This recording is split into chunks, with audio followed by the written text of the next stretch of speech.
everything is energy, everything's connected, everything's always changing. We all go through different seasons. Just knowing that where you are in whatever moment of your life you're in, that's what you need.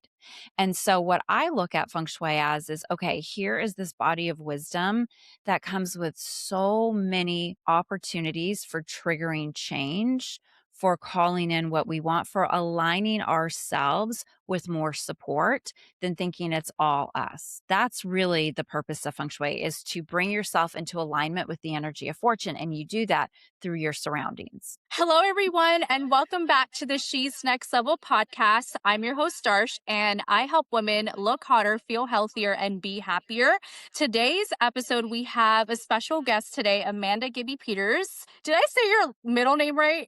Megan? You did. It's my maiden name, and everyone calls me Amanda Gibby Peters as quickly as they can. It has been with me since I took on the Peters when I got married 26 years ago. So Okay, it's a awesome, mouthful, awesome. but it rolls very easily.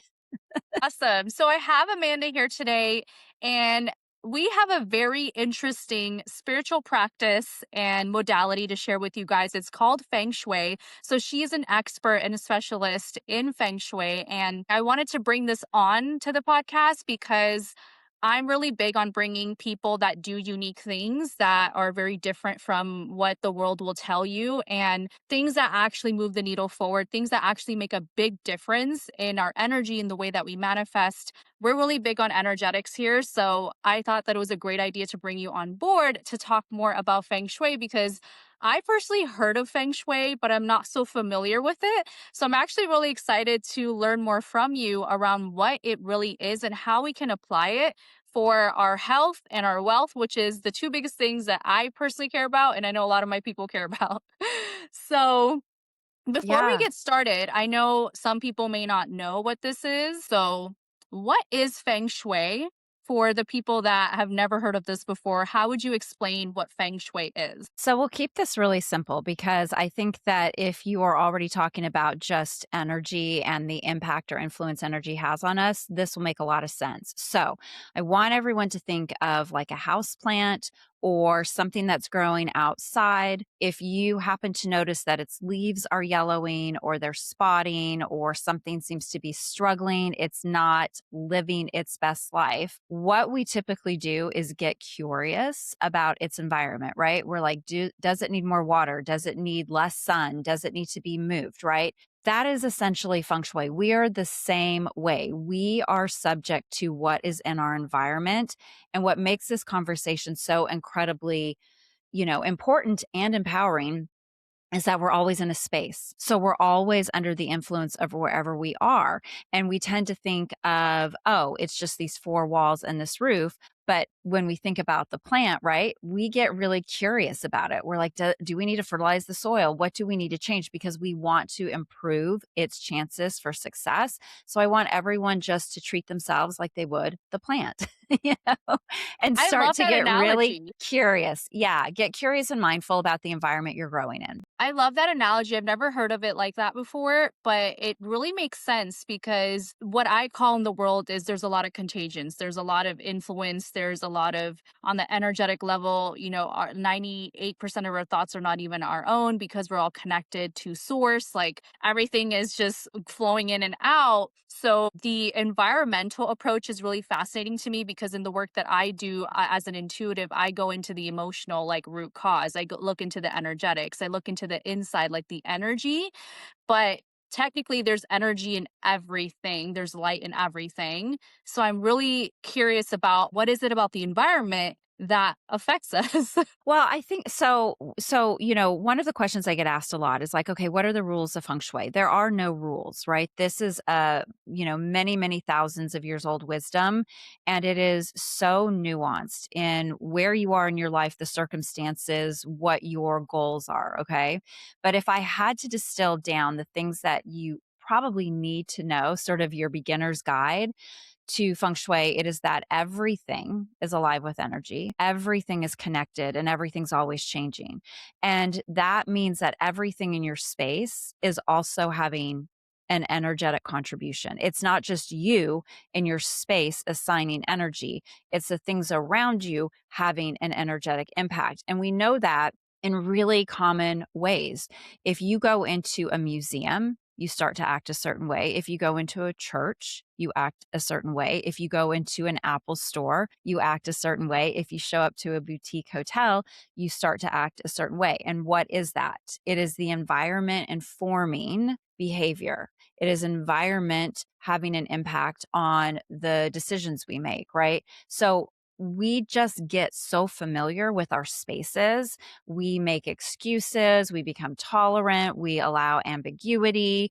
We think that things are just things that they don't matter. When in fact, I will see people doing so much work, whether that's affirmation or doing a lot of self improvement work or, tapping, meditating, all of the different things that are very internal. And very rarely do we stop to look up and say, okay, externally, is there something in my environment that's contributing to this? But the really cool thing is once you start to make those connections, you have an entire storyboard. Wow, I love that. I don't think anyone has really like explained, even in the spiritual world and the work that I do and everything that I've learned. I don't think anyone has like explained the importance of the physical environment and how that is like Yeah. another component to healing and calling in what you want to Yeah. call in. So like what's your story? Like I want to know, how did you get into this and what was your experience like, getting into Yeah. this? So I love my story because it really allows me to show up where a lot of people start, which is, a little skeptical. So 20 plus years ago, we moved to the house I'm in now. And even though, as I always tell the story, it met all the needs that we had given the realtor, right? It checked all the boxes. Something about us was different in this house. And at the time, my husband was traveling for work. We had 3-year-old twins. I just thought that the chaos and sort of the looming depression I was feeling were completely related to big life change. Lots of new, not a lot of support. And so I kind of like swirled in that for 6 months. And there came a day where I had had it. And I just grabbed a book that was bedside. And I thought, whatever this book says, whatever I open it to, that's going to be the answer. Sure enough, it's feng shui. And I'm reading it thinking, this is the most ridiculous thing I've ever heard. Like, if I change my house, I'll change my life. And at the time, I had a very narrow sort of interpretation of that. I was like, well, I just changed houses, not thinking, yeah, that's exactly it. You did just change houses, and that's why everything's going wrong. Because I, like so many people, thought, oh, feng shui can only mean good things happen. So I thought this is ridiculous. But it made me angry enough that I thought, I'm going to start a blog and I'm going to write about this and I'm going to show people what I'm doing. And we're just going to disprove this. Again, completely naive, had no idea it was thousands of years old, was just really going from the perspective of, I'm going to show people that changing your house has nothing to do with your life. It's a really long story, all the things that happened, but there were so many coincidences that started compounding that there was this moment that I realized, okay, I can keep being a skeptic or I can get really curious about what's going on. And I decided to become a student instead. And here we are. Wait, what kind of coincidences were you seeing? Yeah. Okay. So initially, I got a book and I read through it and I highlighted some things that I thought we could realistically do. And one of those things was buy fresh flowers. Like so many people, I thought that this is such a splurge. It feels irresponsible. We have bills we need to pay. I just don't, and we're on this tight budget. I don't know that this, makes it like worth it. But if I was going to talk about it on a blog, I kind of needed to do due diligence. So I bought the flowers. I got a little water fountain because water fountains are tied to wealth. I added some Really? purple to our. Yeah, Wait, I brought in some purple. how? Yeah. Why is it tied to So that?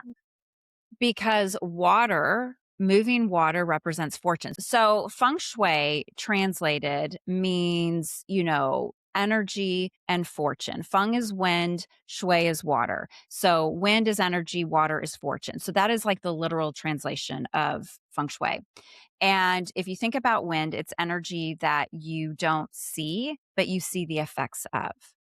and water is energy you typically see. So that is the entire, like everything you need to know about feng shui, right? It is that you are, always under the influence of these seen and unseen energies. So you can jump out from there that water represents fortune. It is movement. It is life, right? When you look at the five elements, the five Chinese elements, water also suggests wealth, like that moving water suggests prosperity.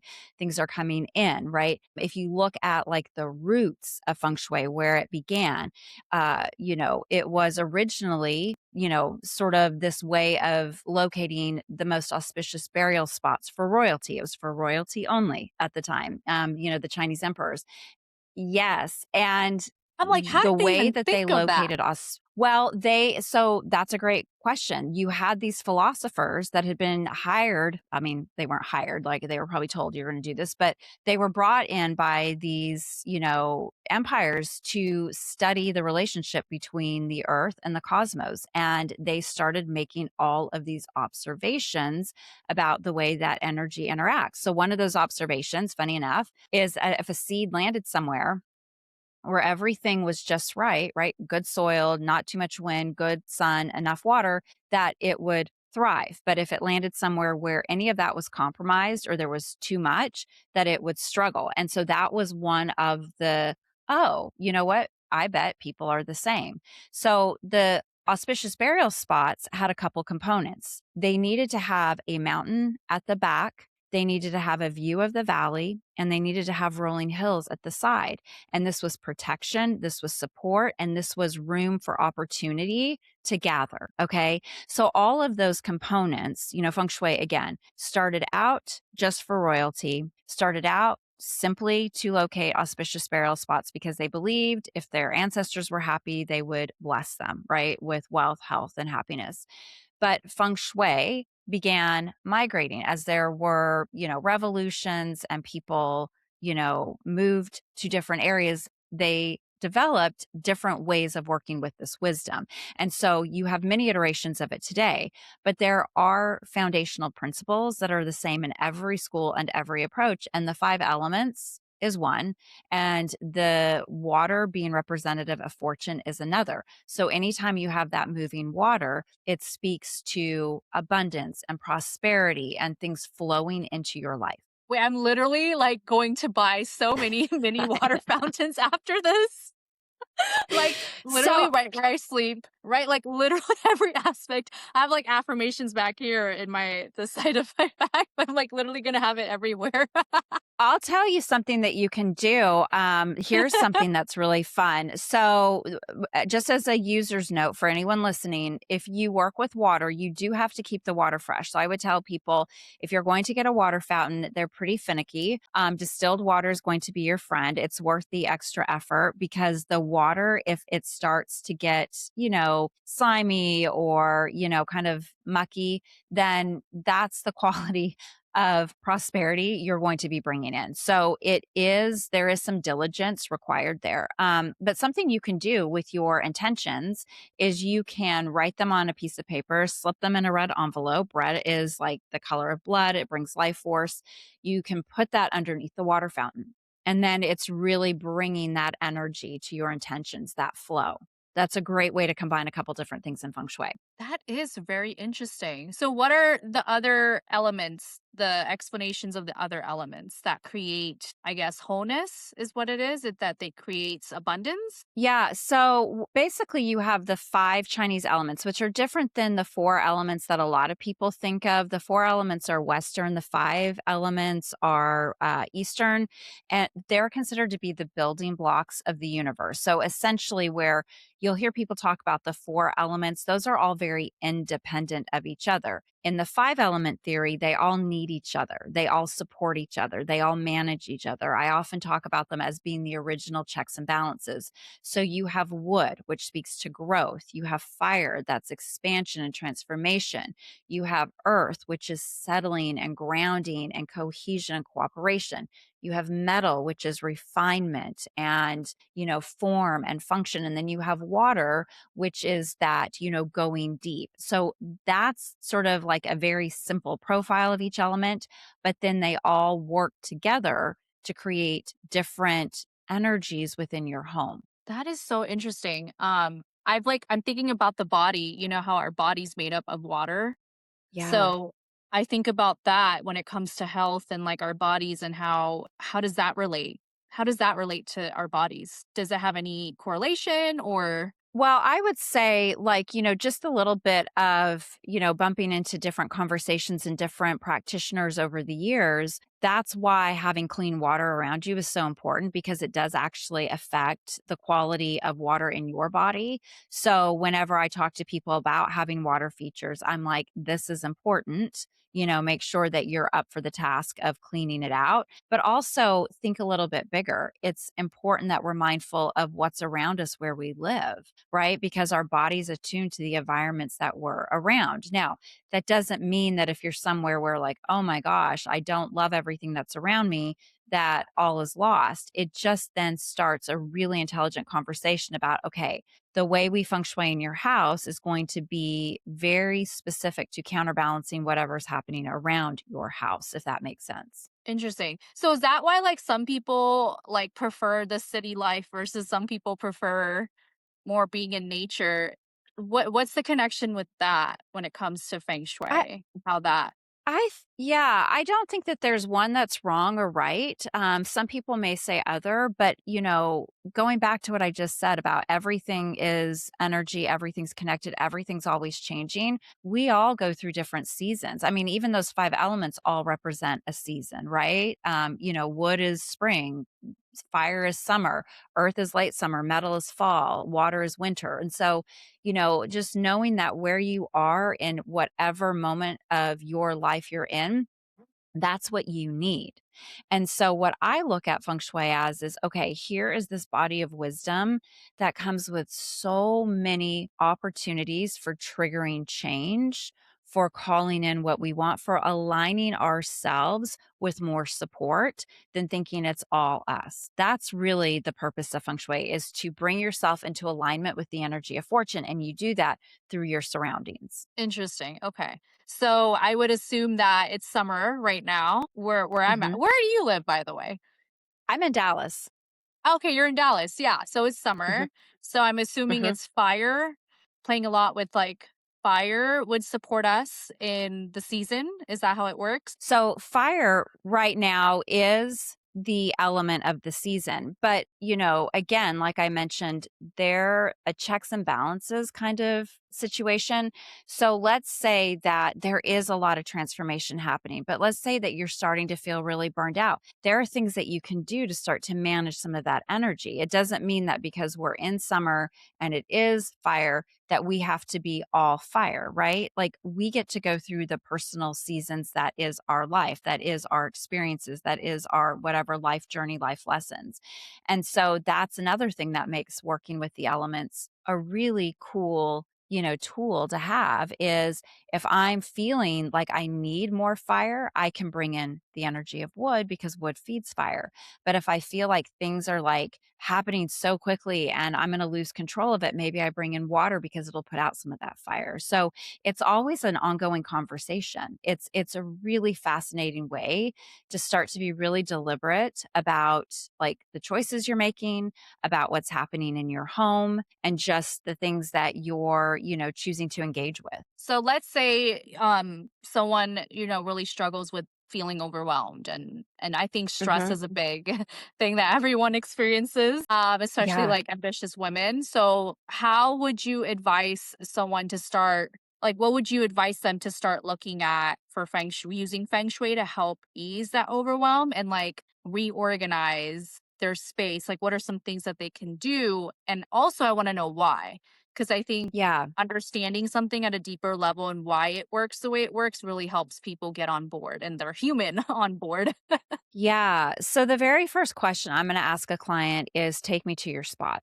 I want to see where you prioritize you. Most of the time, women don't. Most of the time, if I'm stereotypically speaking, most of the time, women put everyone else in front of them. right? They're not even on their own to-do list. So the very first thing I'm going to do is say, take me to your spot. Where do you sit? Where is your touchstone? We have the kids' rooms, we have the office, we have where everyone drops their stuff. Maybe husband has the man cave or the garage, but like, where is your spot? If they don't have a spot, if they can't allocate a spot, then I will ask, let me see the side of your bed. I want to see what you're keeping on your nightstand. And is it all sort of like best intentions, but all self improvement? Oh, I've got to put on this retinol. I've got to have this moisturizer. I've got to have this sleep mask. I've got to have this sound. I've got to have these books. I've got to have that journal. I've got to have these potions and lotions. Like, what are you telling yourself before you go to sleep? Because keep in mind, just because you fall asleep doesn't mean your house stopped talking to you. You're always in Ooh, conversation with wherever you that's are. Yeah. that's a big one. Yeah. I didn't even realize that because Yeah. I So, struggle with sleep a lot. Yeah. Keep going. yes. That's Okay. another So, question I have for later. yeah. So, and I know it's the impossible ask to not have your phone in there, but like, really, how do you prioritize yourself? Who gets access to you? Who doesn't? What are you actually using? What's actually making you feel better? What is truly supporting and nourishing you? So, that is the edit that we would start with. Okay. That's the first thing I would do. And then I would look at where is your house maybe fighting you the most. And there are a couple spots that tend to show up more than others. It doesn't mean everyone's home or situation is the same, but usually there is, if it's a home with kids, mom does everything. So kids just drop their stuff places. They don't pick up after themselves, and mom feels like she has to do it, but she has everything on her to do list. And so she doesn't always get around to it. So then she's stepping over things or she's making excuses for things. And so one of the suggestions I'll offer is okay, let's find a home for everything because belongings belong somewhere. So let's figure out where things go. Let's get everyone up to speed so that everyone can, you can delegate. They have a responsibility to take care of their things. And I know I have 23-year-olds, so I understand the challenges of every age. But I also want to encourage people to consider we are training these humans how to be in the world. And I don't think any of us want our kids to be that guest or that Yep. person in a home. We want them to know how to take care of their things. We want them to know how to respect a space. We want them to learn how to leave a place better than they found it. So you start teaching that by delegating some of these responsibilities. Another thing that I will, if they're really an overwhelm, close to that burnout, we'll bring in the element earth. Now, the element earth has a lot of different, expressions. And this is a really big conversation for a podcast. But earth is about how do you self soothe? How do you start to feel grounded? How do you start to sort of let yourself feel supported instead of trying to support everyone else? And so it may be like, do you have somewhere that you can sit and just be? Do you have, room to spread out, right? Like any flat surface is very much earthy, right? It's a place for things to land. But if you have everyone else's stuff congesting it, then you're not getting that break. You're not getting that reprieve. So we might look for those opportunities. We might, if someone has a ton of crystals, I might suggest bringing out some of the weightier crystals as a way of like holding things in place long enough for them to catch their breath. I might suggest working with like just more neutral colors as a way of suggesting slowing down and taking time to take care of themselves. We might bring in certain scents. There's all different ways to bring in the earth element, but earth is about, there are two things. It's about calming some of that fire down, right? Because think about it. When you put a fire out, you're covering it with the ashes, right? Ashes are earth. So it's a way of managing that fire, but it's also, if you think about the seasons, summer goes to fall, but there's that moment in between where everything is still looking alive. But any day now the wind's going to come in and the leaves are going to start falling. And that's the fall, right? So that late summer is earth energy. And really what that's suggestive of is pausing, taking time to appreciate, being ready for the transformation before things start to change. And so when women are like, I'm doing all the things and I'm not getting anything, earth is how you start to say, I am open to receiving. That's the element of earth. If you think of, a big field or, just even soil, When it rains, what does that earth do? It soaks it up. So earth is the energy of reception, and that's what I Wow. would look for those women. Yeah. Wow, and I'm so glad we went this way because I will, like, just kind of give you some context. I actually live with my parents, and I do wanna move, I just haven't decided where I wanna go yet, but it's so interesting because when I find myself getting to that place of feeling a little, like, chaotic or overwhelmed, I go straight outside, and the moment I step my foot outside, I, like it's like my body just instantly grounds itself, and I just, like, literally wanna be outside a lot, like, more and more, Yeah. and I That's loved being exactly outside as it. a kid. Yeah. That's that grounding energy. That's exactly like being receptive to sort of the earth's energy, letting it recalibrate you, right? I mean, Yeah. that's the beautiful thing about, if people are like, I can do nothing that she just said, I would say this: go outside, stand on some, like preferably not a sidewalk, go find some grass. Yeah. And I had a shaman teach me this years and years ago. I love it. She was like, just say everything that frustrates you. Like, just get your day out and then spit and give it to the Eh? earth, because the earth, yeah, spit it out. Like, you're just like spitting it. You're like saying all the things, you're removing the energy, and then you're spitting. And essentially what you're doing is you're giving that to the earth to transmute. It's like earth energy is not, it's neutral. It It's doesn't recognize things unconditional. as bad. It doesn't recognize, yes. And so you clear your energy field and you give it to the earth, and then you can go back in. And if you made that a practice, you probably wouldn't start to feel as much of the piling on. I'm not going to pretend problems go away, but you don't feel as like, oh my gosh, everyone is giving me their burdens to carry. Yeah, in emotional mastery, something that I talk about a lot is getting in control of your emotions. It's not to keep dwelling and feeling in it, it's getting control and then shifting that emotional imbalance back to unconditional love. I think Yeah. emotional mastery, side note, is something that everybody needs to like know and get a hold of. But I really love that take. And I want to actually go into the receiving a little bit, and how we can set Yeah. up our space to receive more. I know that you talked about earth energy, but what are some practical things that we can do to really bring in that receivership energy and embody that and make it easier for women to embody that? Because I think that's one of the biggest things that women struggle with as well, is because they just Yeah. don't feel worthy to receive more success, more love, more of anything that they Yeah. desire. So I love this question. And I'm going to go for the thing that people hate to hear, but it is okay. Let's have a serious conversation about what you keep company with. So you have things in your house. Most of us, this is a fact. Most of us, if we had to lay everything out in our spaces side by side, we would run out of floor space before we ran out of things. Now, I am in no way a minimalist, you can see.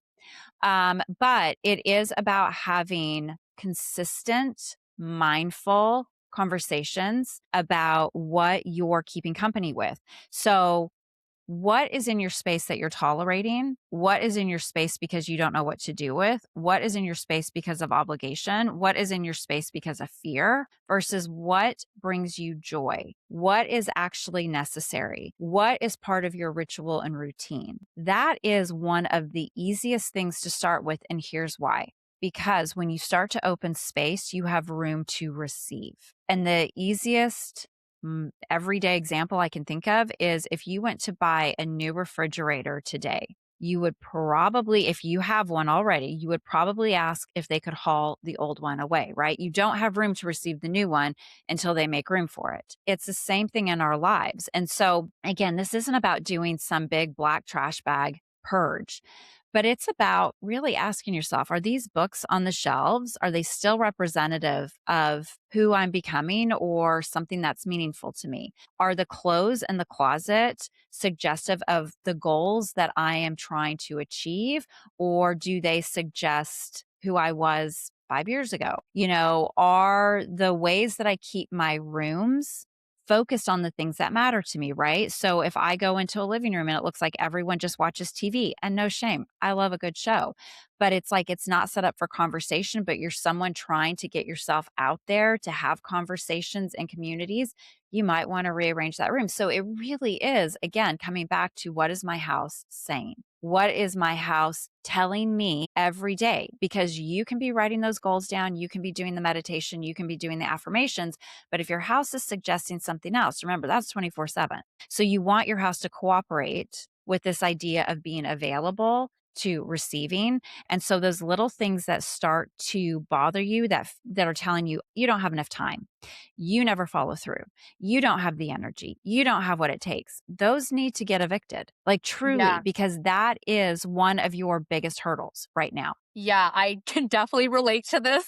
Like calling myself Yeah. out here. I think that's been actually the biggest thing that has caused me to not get the best sleep, honestly. Actually want to well I have a quick question about I have a quick question about hoarding. What Yeah. does that mean? Cuz my parents, they hoard like a mother and I'm like, we don't have space here. Yeah. So there's a lot of, you can't overlook sort of like the cultural upbringing of that. Like there are certain ways that we're wired based on our experiences. But if I were just to say high level overall, hoarding is really tricky because we think if we buy more or we have extra or we keep accumulating that we'll have enough. The funny thing is what actually gets wired in our brains is that, okay, you don't have enough yet. You need more. You don't have enough yet. You need more. It actually has the reverse effect. There's not a point that we reach where we think, oh, I have plenty. And then what happens is because we have all of this stuff, there's just the common sense piece of it that we forget what we have. And so we go and get more and we just kind of get buried alive by our things. And then that can become, it can run a little bit of interference with the opportunities or the visibility or, sort of the energy that we want. Now, that said, I want to be really clear because I don't think that enough feng shui practitioners or even organizers, professional organizers share this. There are times when people hold on to things, maybe even hoard things because it gives them a sense of protection. I have found that when I have worked with women who have been abused, they will often, when they get away from the problem, they will find a small space and they'll put everything that they took with them in that small space. And to some people, it might look cluttery. To some people, it might look like too much stuff. But I want you to think of it as insulation. It has a way of really holding energy in place. It's heavy, it stills things down, and it gives people a sense of comfort. And so, in those situations, people have dangerous jobs. People, have come out of something traumatic. Even little kids, right? They love all of their things around them. That is actually in service to where their nervous systems are. The question then becomes when they come out of it or when they're ready for something new, what are they open to, right? So I don't want to look at clutter or hoarding as a end all bad thing. Again, we're all on different journeys and it's about really pulling out what is this in service to? And if it is helping you right now, then that's what it's doing. It's helping you right now, but that's not a forever state either. Yeah, that makes sense. Let's go into sleep because I think Okay. sleep is something that also not a lot of people really they value it, but they don't really pay much mind to it. And I know that getting quality sleep really affects everything that we do. It's something that I have been working on for Yeah. the longest.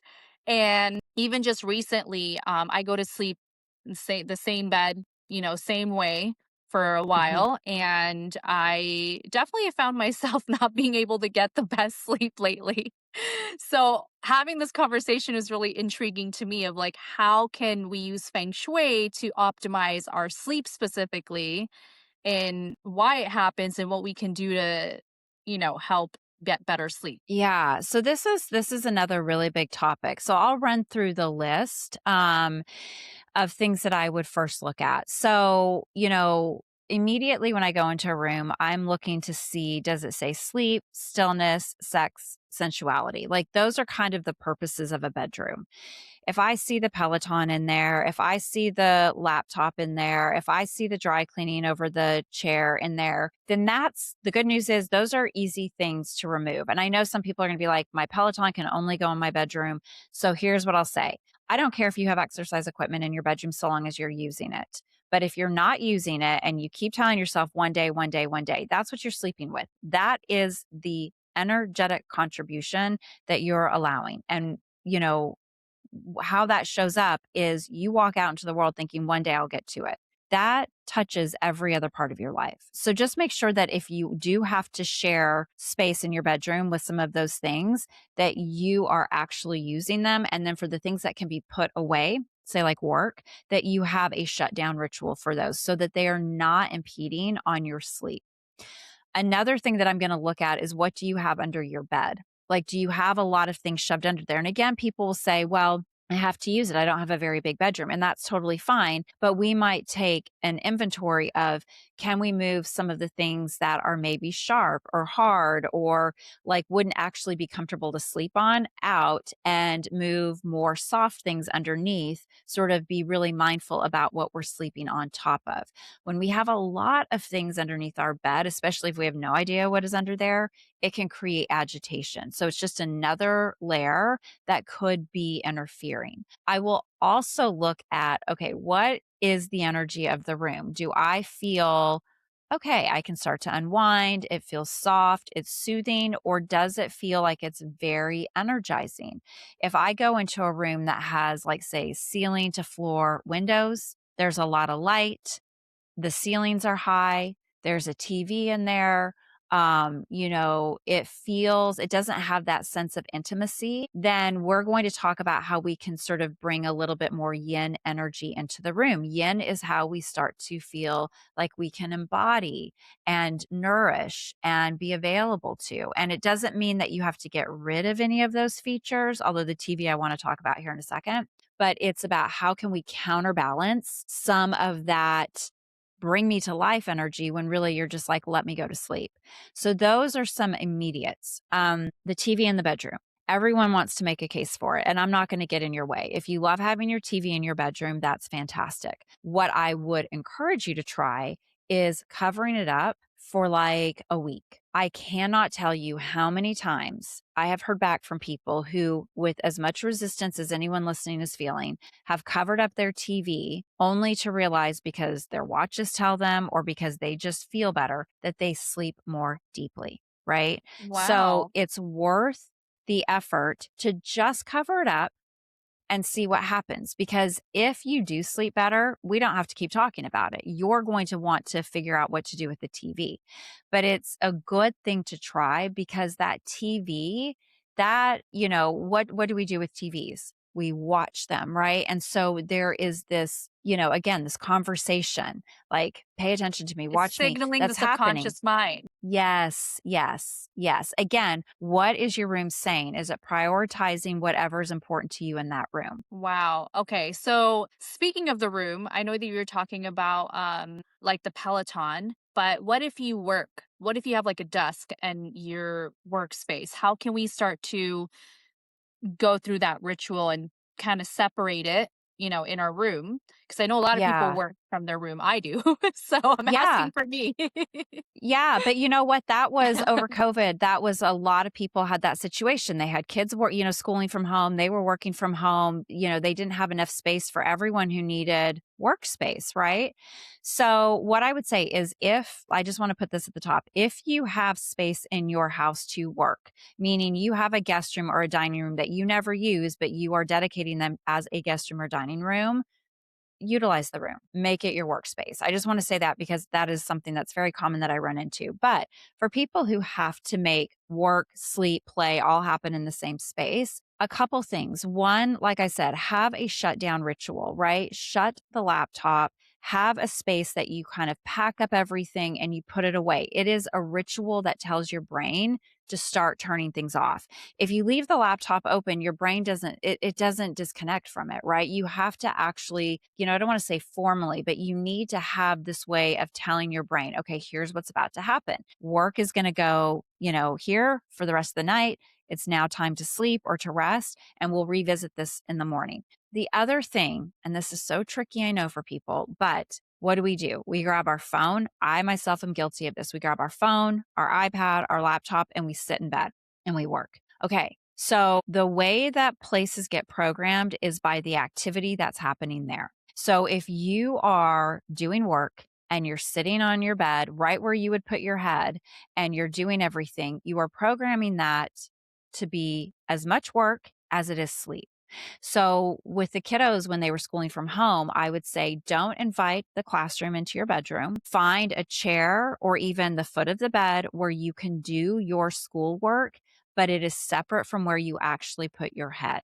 And even that creates an energetic boundary. So that's a really powerful thing to do. It starts to change the way you experience the room. That makes sense. That definitely make I'm, like, already thinking of things to, like, start shifting and working on. Okay, so let's move over to health. I did wanna talk about specific parts of the health. I know gut health is really important. We just talked about sleep, but also the feminine reproductive system, like the sexual health for women. Nobody's talking about this, and I want to talk about it about feng shui can help with our gut health. And I know the energetic, like overarching emotional root cause for gut is nourishment. And I think a lot of women Mhm. lack in nourishment nowadays. So Yeah.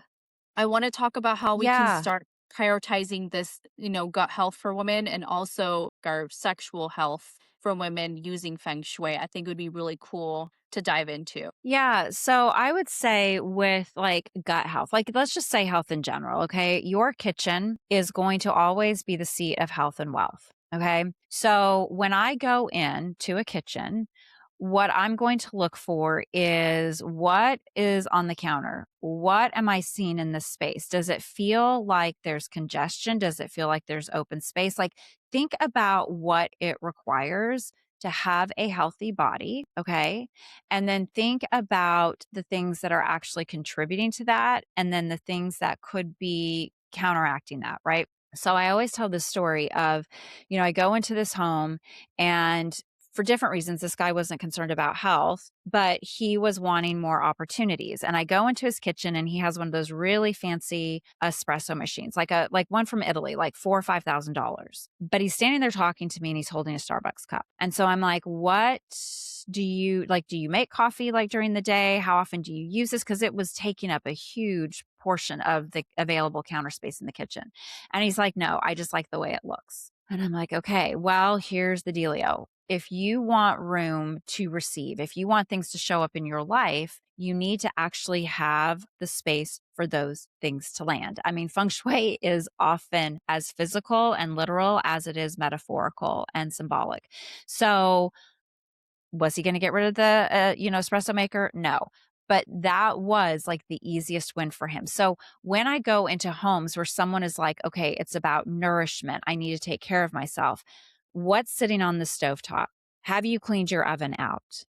What is the situation of your fridge and your freezer? Do you have anything fresh out that suggests that really ripe, fresh, yang, high potency energy? Do you have every drawer filled to the gills? Are there things that you don't ever use?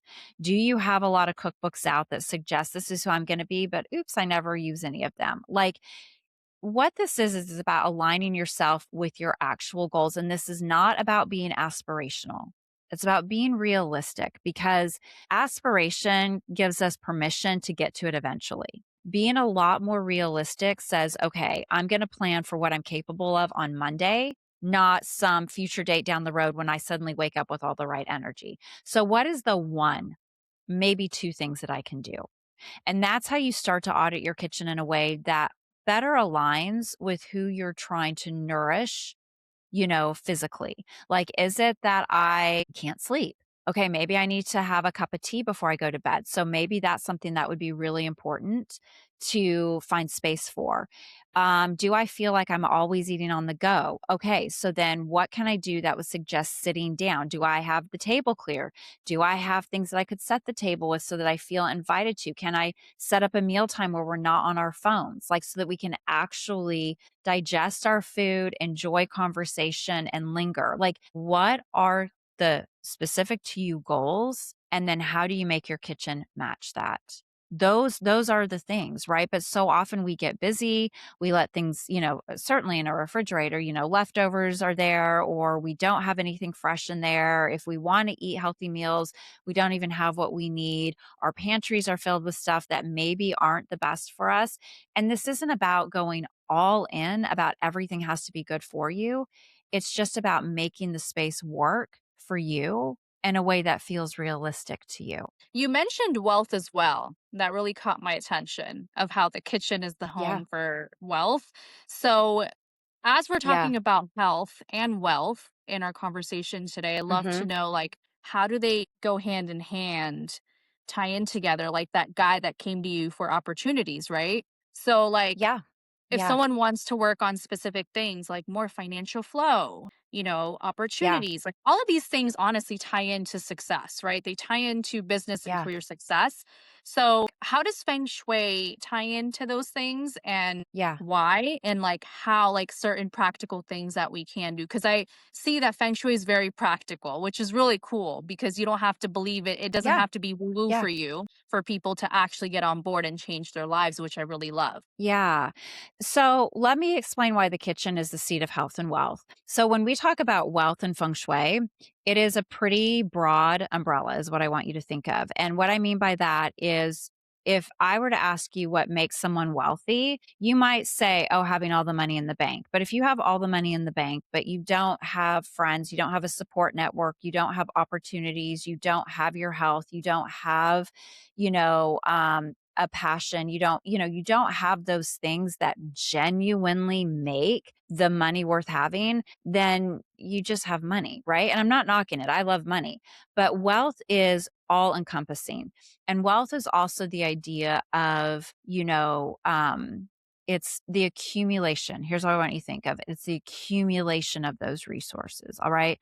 So then let's jump to why the kitchen specifically represents wealth. The idea in feng shui stems from the belief was if you were able to feed many mouths and those bodies were strong because of the nourishment and they were able to go out and work and earn and they could bring those resources home, the universe was sort of seeing you as already abundant. So it was like, sort of that infinite eight loop, right? It's just like the idea of wealth was just sort of baked in. You also have the stove and the oven, which represent the hearth of a home, right? It's like bringing all of the resources that are important together. So in feng shui, one of the things that's maybe not so practical that we'll talk about is stoking your burners every day, not cooking on a favorite burner, but actually rotating through all the burners because they are suggestive of resources coming to life. Your oven being clean, again, so that you have a storehouse for your resources that is prepared for abundance and prosperity. So all of these symbols start to kind of tie together and merge and they create this spot of wealth. Does that make sense? It definitely, yeah. So essentially using all of your resources to support more wealth to Mhm. come in, not just going off of like your because we're so like habitual, right? We like to use the Yeah. same things that work for us. So Yes. it's basically tying in the idea of trying something new every day to get better to align more with wealth.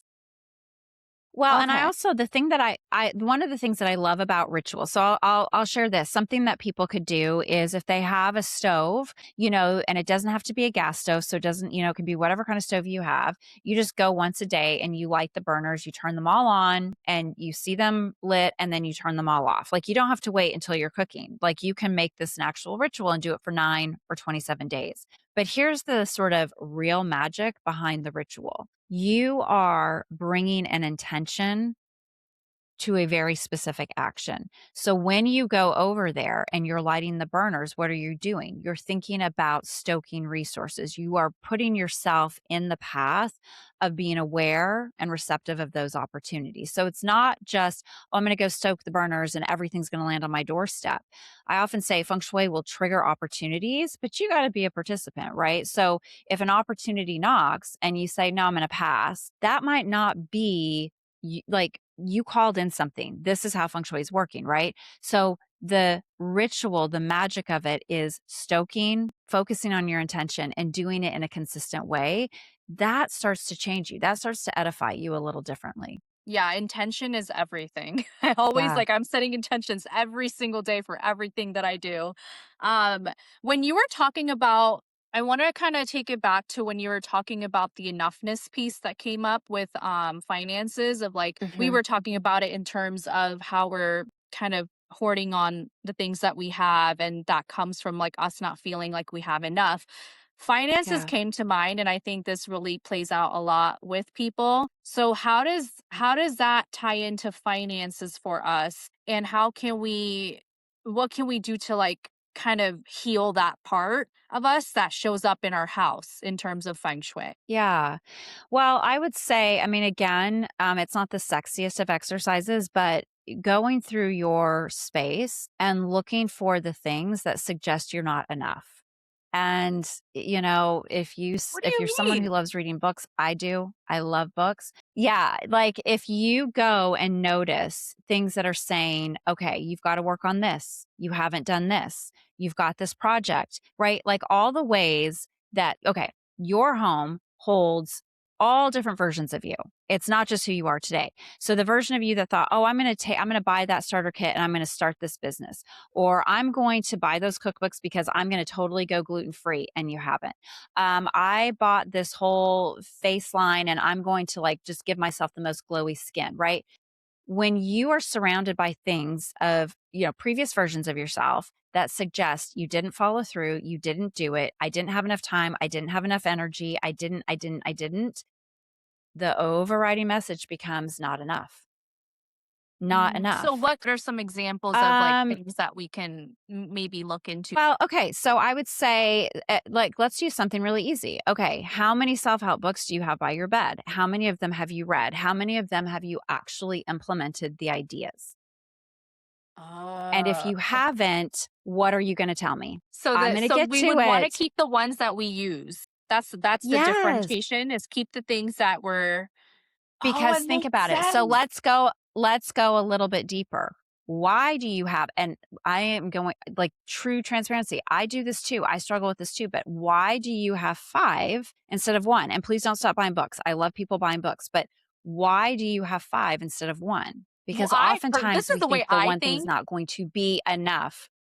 This is the way Mhm. I think with the books is, like, if I can even extract, like, just the gold from what I needed from it, then Yes. to me, that's enough, and, like, that's how I kinda go with Yes. things, but would does that still Right. And I count? and I that totally counts, but the reality is, like, the real, if I'm gonna hold a mirror up to everyone, that's not how a lot of people are. We buy usually out of desperation. We usually buy the book because it promises something. Just like we buy the lotions and potions because it promises something.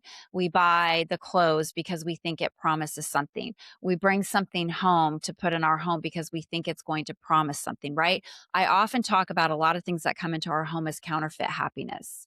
It has big promise, but then once it crosses our threshold, somehow we don't follow through or it doesn't hold that same spark.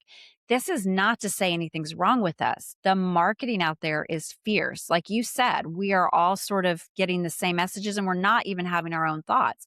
But that's what you want to be mindful of because when people are like, I cannot for the life of me figure out why I don't think I'm enough, you gotta start looking at what the things around you are saying.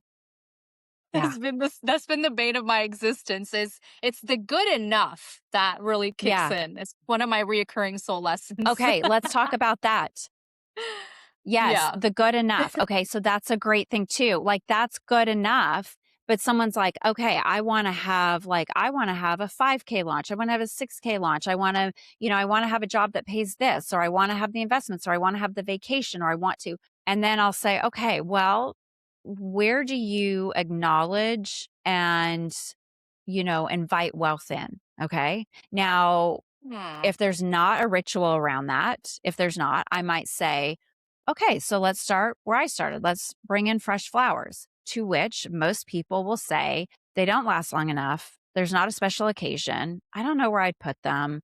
I don't know. That just seems kind of frivolous. And it doesn't matter whether you Yeah. decide to bring the I fresh think it's flowers in or not. pointless. That's up to you. But here's the thing. That's a source of wealth and you're using excuses. So that Wait, shows how you where though? you're holding out on yourself because you're saying there has What's to be a special flowers? occasion. Well, flowers are a full expression of life. They're beautiful. They're not meant to last forever. They're very much about the present moment. Think about when people usually give flowers when someone is sick or someone has died or to celebrate something, right? So, why flowers? Because they have such enormous energy. That's why. So when you go, oh, I can't do that because there's not the right occasion, or I don't know, that feels really expensive. Again, the excuses don't matter to me, but I'm listening to where you're holding out on yourself when it comes to wealth, because wealth So isn't going to land on your acknowledging, doorstep.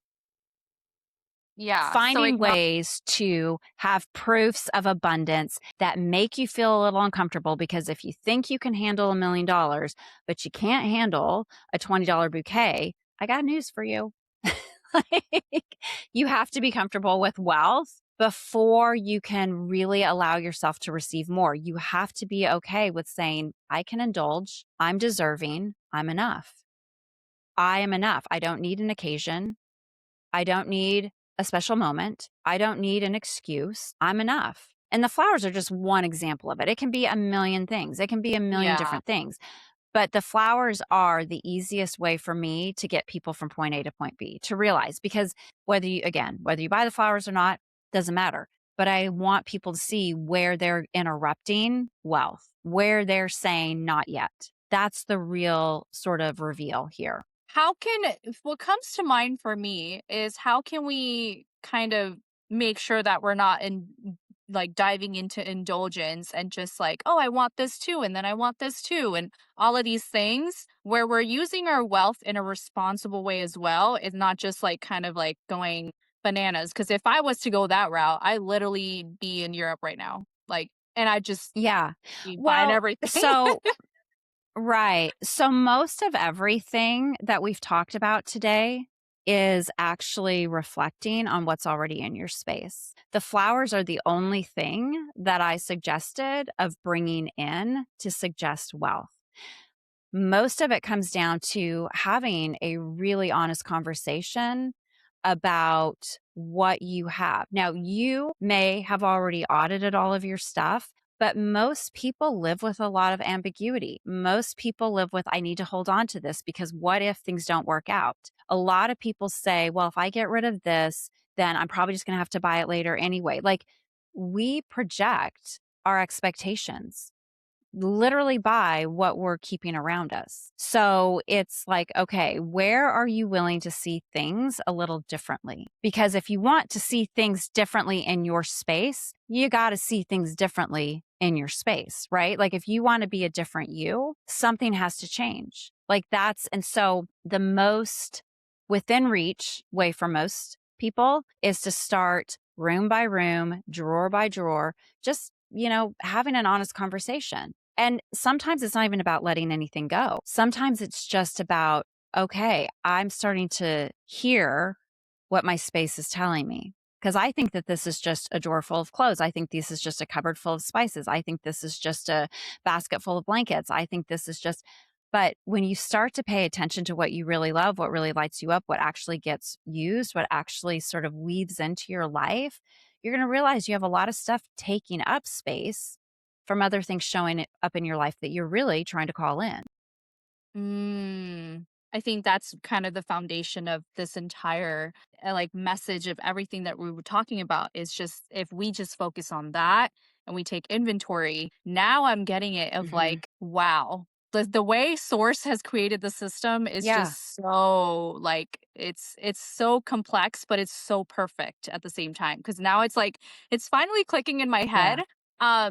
So then our relationship with overflow, right, when it comes to abundance, and you're talking about buying things that we may think it's not necessary, but we're just allowing that to come in because we want to allow the goodness in life to come in. Is that right? Is that what you're kind of talking about when it comes to overflow, or is Yeah, that but different? I wouldn't say that. Like, what I don't want people to do is to walk away from this conversation and be like, okay, well, I've got to go buy, the expensive lamp, and I'm going to go buy the really expensive sofa, and I'm going to go. That's not it. It is about how do I allow, like, have I prepared my space to receive the company of abundance and prosperity? Is my space clean? Is it cared for? Is it intentional? Does it represent me? Okay. And then if I feel like I'm wanting to welcome more wealth, then what is it that I can bring in that becomes the environmental metaphor for that? So for some people, it might be a bowl full of fresh fruit or vegetables, right? For some people, it might be the fresh flowers. For some people, it might be splurging on a wind chime and that you hang it outside. And every time they open their window and they hear that wind chime, they think abundance, right? It doesn't necessarily have to be tied to you buying anything. It could be also clearing out space and giving really good geography to the things that you really do love. Right? Maybe you have a chair that's, a fabulous velvet, but you never sit in it because it's always covered with stuff. And so instead, you decide to clear everything off of it and you put a little table by it. And now you have the space that you're like, oh my gosh, why didn't I do this sooner? You see this all the time when people go to sell homes. They live a certain way, and then the realtor comes in and says, you're going to have to take care of that. You're going to have to do this. You're going to have to do this. And they're like, gosh, why didn't we do this sooner? Like, I love my Yeah. house now, right? It's the same thing. So it's, yes, to have overflow, you need to challenge yourself, right? Always, let me say it this way, investing in yourself is always a good way to get closer to wealth. So some easy ways to do it are buying the fresh fruit, are buying the fresh flowers. For other people, it's signing up for the classes and showing up and being held accountable to what you're learning. For other people, it is travel, right? Being open to the rest of the world and different ways of thinking and being. The thing I often tell my students and people who are in my community is you will never regret investing in yourself. You just have to figure out what that is for you where you are based on where you want to go, Yeah, I right? And agree. so it changes for everyone. I'm really big Yeah. on that, and that's the only thing that's, like, where a lot of my money goes anyways, but I also think it's important for us to do it from a place of complete neutrality too, because I found myself getting into that state of, I need this information, especially with books, with courses, with Mhm. mentors, all of Yeah. these things. So yeah, that definitely makes a Yeah. lot of sense. Yeah. Yeah. That becomes another type of hoarding, right? Like that's another type of hoarding. And we do it. So, with the things coming in, when people ask me about clutter, here's a really good filter. I'm like, just wait, just sit on it. Like, just give yourself a couple days breathing space to see if you still love it. A lot of times we are reacting on impulse. We're acting out of desperation. We're acting out of whatever's happened to us that day, but that is going to fade. So wait until you've kind of gone through a couple versions of yourself, right? Because today I might be really hungry and tomorrow I might be really crampy and the next day I might be in a really good mood. It's really great to give yourself a little breathing room so that you're not making those impulse decisions, that you're not feeling desperate and I need and grasping and white knuckling and all of that. It comes from a place of confidence. That makes sense. Is there something that we can do to invite more flow in our day-to-day lives and what we're doing in the house? Like, from waking up to, brushing our teeth, having breakfast, and then working. And then is there like a trick Yeah. that you like or something, like a little hack, a fun hack? I mean, I do think that wherever you are, wherever you sleep, that is a prime space to intentionally bookend your day, right? So, what is it that you're seeing, smell? Think of your senses. What is it that you're experiencing before you go to bed? And then obviously experiencing as you wake up, because that is going to bookend your day. So, right there, a lot of opportunity to set the day right. If someone's working on self-esteem or something, we might talk about working with the mirror in the bathroom as they're getting ready. As you can program a mirror, you can speak to it, you can tell it your intentions, you can write your intentions and put them in a red envelope and slide them behind the mirror. And then that mirror, what do mirrors do? They reflect, they double. So it's reflecting and doubling that energy onto you. So there's a way to be really specific with mirror work. Um, That's actually I'd make really sure cool. that, you I've never yeah, heard of that. it's a simple way. Yeah. Well, it's a very specific feng shui thing, but it's a way of letting your house start to collaborate with you, right? So you set the intention, you get really clear, and then you let the mirror stay on for you while you go about your life. And then every I time you're noticed in the that you mirror, you're in the way. I noticed that you've mentioned that with the water fountain with the red envelope. What Yeah. is it about the red envelope is just in everything that you're intending for? I think that's really Well, so fascinating. red envelopes are a symbol. They're a very traditional, they're traditional in Chinese culture. At the Lunar New Year, a lot of times people will gift money in red envelopes. So red envelopes speak to fortune and prosperity and blessings. The red is symbolic. Well, it's a very yang color. It's very, it has a lot of energy and power to it. It also is the color of blood, so it suggests life force. And, the shape of the red envelope is rectangular, so it's symbolic of a shield. So it's also protection. So one red envelope brings in a lot of energy, and then you put intentions in it, and it amplifies all of that. So it's a way of saying, hey, this thing that I'm talking about, it matters. I And just want it to put the sort red of envelope in the bank account. Yeah, well, I mean, you could, but I mean, there's a lot of ways that you can work with red envelopes. And truly it's just again giving emphasis to something that matters to you. It's taking an intention and pairing it with an action. How important are vision boards for feng shui like, when it comes to feng shui I or think vision boards are manifesting? fantastic. Yeah, I think vision boards are fantastic. I love them because again, going back to environmental metaphor, whatever you're seeing is having a conversation with you. So I genuinely believe in like if you prioritize and frame goals, ideas, experiences, words, whatever it is, however you vision board, then you're saying this is important and this is a container for this energy. It's accumulating that energy. So I think they're really fantastic. I think where people slip on a banana peel is when they feel defeated by the vision board. Like they put things that feel so impossible to them on there that it almost reinforces the idea that that's never going to happen. Right. So I mean, you wanna dream, you wanna think big, you wanna do all those things, but you also want to stay plugged into, does this still match? Do I still feel hopeful? Do I feel optimistic? Is this even something I still want?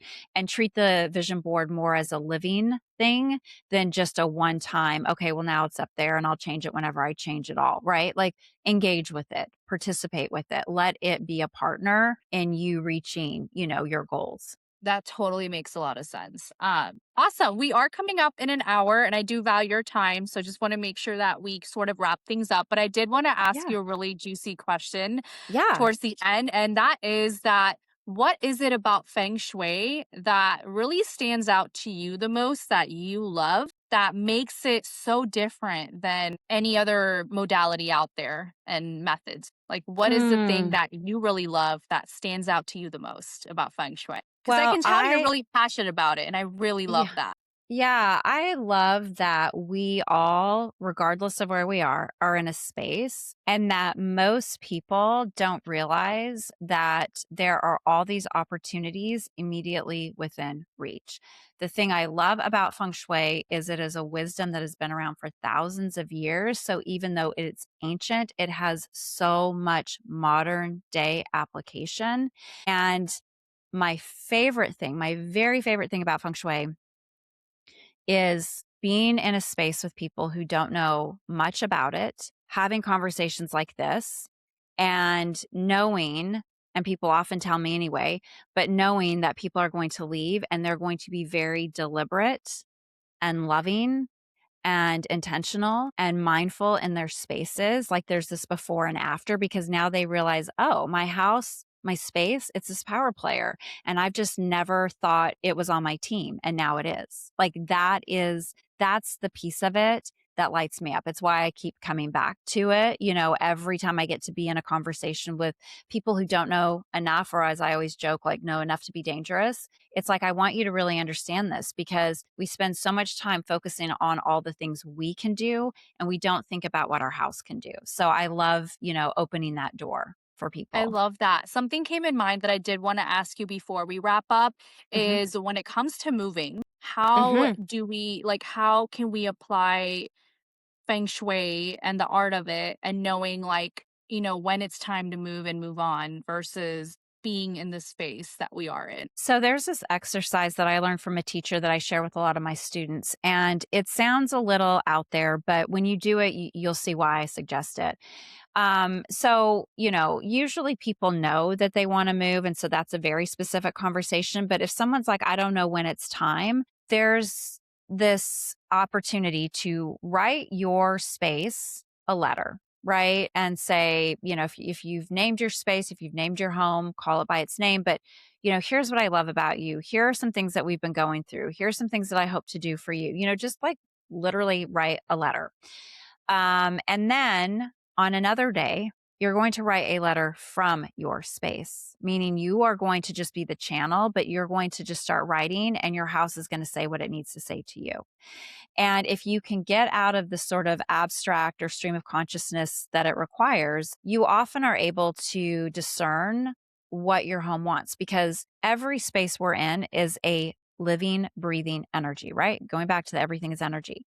And your space has ideas, it has opinions, it wants certain things to be known. And we just don't usually make ourselves available to it again because we're so busy and so distracted. So, writing the letter allows that to come through. And so if you're someone who's like, well, when do I know it's time to move? Ask your house and start to let it have that conversation with you because it starts to open you up to, this conversation that's already happening. You just haven't tuned in. That's a really direct way to start hearing what your house is saying. I love that. And I also do believe that like we take our energies with us wherever we go. Hmm. So it's Yeah. important to kind of leave from that place of abundance, of happiness, of nourishment, because then that's just going to carry on and grow on the other end of wherever you go. Yeah. Yeah. And your house, I mean, I love every house. It doesn't matter what the situation is. I can always find shui wins in it. And I genuinely believe that we're called to these spaces for very specific reasons. Sometimes it's our life lessons. Sometimes we're the one that's going to be most capable of taking care of the space. Sometimes it's just a chapter in a really long book. But that's the thing is that it is a relationship. And so treating it like, oh my gosh, there's a good chance that this space is going to be here long after I'm gone, having that respect, having that level of care, it changes the way you experience your space. And yeah, you are able to go on to the next space and, take care of it and, steward it well. But more importantly, you leave the space that you were in better than you found it if you have those conversations. I definitely came back here to my parents' house for like a reason because I've definitely healed a lot with Hmm. my parents. And yeah, I could definitely relate to that. Um, oh my god.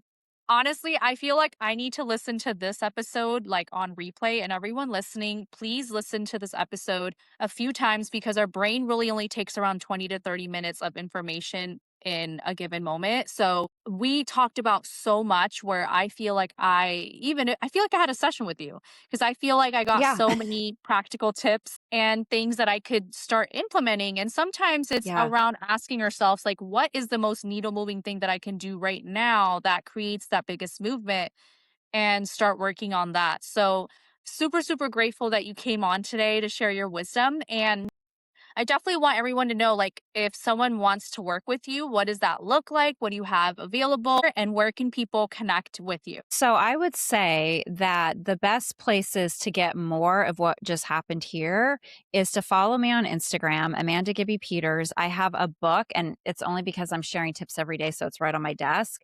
Simple Shui for every day.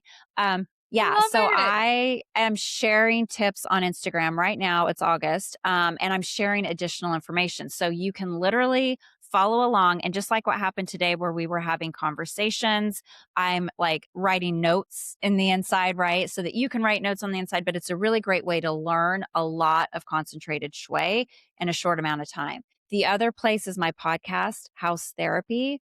I have over 200 episodes. I, drop new episodes every week and they're about 15 to 20 minutes. So they're really short, but again, a lot of good information. So for people who are curious, like, wait, I have so many questions, those are great sort of watering holes to pull up to. And then from there, I do have a course, the Simple Shui course. And for people who complete the Simple Shui course, then there is a certification. But all of that is on my site at simpleshui.com. But I would say get on Instagram, go listen to the podcast. You're going to learn so much and you're going to be incredibly excited about things that you can do in your home. So, yeah, I those are love great that. resources. Do you have one-on-one offers as well, like one-on-one sessions that you do? Do you do that, or is it more of just this? I I do have like a 90-minute session and then a 30-day session, but a lot of times it depends on where I am in my teaching. So I would say if you want a one-on-one session, reach out Amanda at simpleshui.com and we'll definitely talk about kind of your needs and my calendar because that's the alignment right there. But yes, I do Yeah. offer one-on-one consultations. Amazing, amazing. I will have everything in the description box below so you guys can go check it out and give Amanda some love because I feel like we received so much value today. I really definitely feel like I have a more of a personable understanding, like more of a realistic understanding of what feng shui is. And you made it so practical and so easy to understand and also implement and fun, which I love Yes, everything. So, yes. Yeah, I want it to be fun. I want it to be easy. I want you to feel motivated. I don't want you to feel like your mom's telling you to do yes. stuff. Yes, I honestly that's the way I live my life too and that I aspire to. So, thank you so much for being on here and I will catch you guys in the next episode. Thank you for tuning in. If you enjoyed this episode, please share with a friend and be sure to tag us on Instagram. Your support makes a difference and we wouldn't be able to do it without you. So please make sure that you leave us a review whether on Apple or Spotify so that we can continue growing our show and reaching more like-minded women like us. I'll catch you guys in the next episode.